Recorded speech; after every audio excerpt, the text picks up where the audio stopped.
सब्ज जल्द वाली किताब। ख्वाबों का रखवाला सुन और 27वीं का खजां था। मानचेस्टर की एक किताबों की दुकान में अचानक एक सब्ज जल्द वाली किताब नमूदार हुई। न कोई मुसन्नफ का नाम, न कोई इशाती उदारा। दुकानदार को खुद समझ नहीं आई कि ये आई कहाँ से। उसने अखबारों को बताया कि जो भी उसे खोलता सिर्फ 5 अल्फाज नजर आते। एक हेरो पैदा हुआ और फिर बस सादा खाली सफ़े। लेकिन जो भी उसे हाथ लगाता उसके साथ कुछ अजीब होता। हर रात ऐसे ख्वाब आते जो पहले कभी नहीं आए थे। वो ख्वाब नहीं जो सुबह नाश्ते तक भूल जाते हैं। ये तो बिल्कुल जिंदा थे। हर तफसील, हर लम्हा आंखों के सामने। एक रेलवे क्लर्क ने कसम खाई कि एक ही रात में उसने 2 सदियों के कारनामे जिए और सुबह उठकर हर बात याद थी।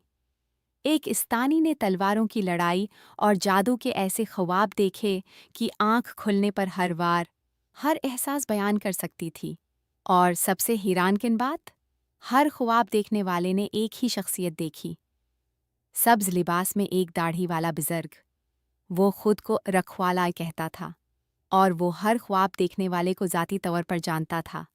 हर किसी के लिए अलग ख्वाब बुनता, बिल्कुल वही जो उसके दिल की गहराई में छिपा होता। लोग कहते थे कि वह सच्ची मोहब्बत से पेश आता था, और जब सुबह होती और ख्वाब ख़त्म होता तो वो उदास हो जाता और कहता, वापस आना।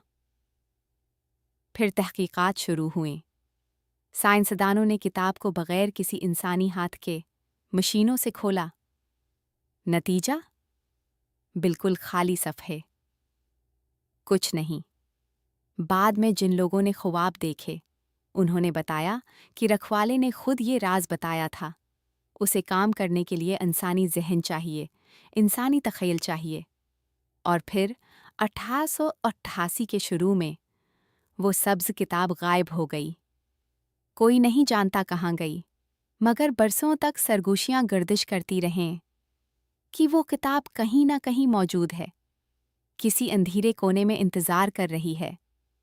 किसी ऐसे शख्स का जो इतना थका हुआ हो, इतना बेचैन हो कि एक ऐसे ख्वाब में खो जाना चाहे जो असल ज़िंदगी से भी ज़्यादा सच्चा लगे।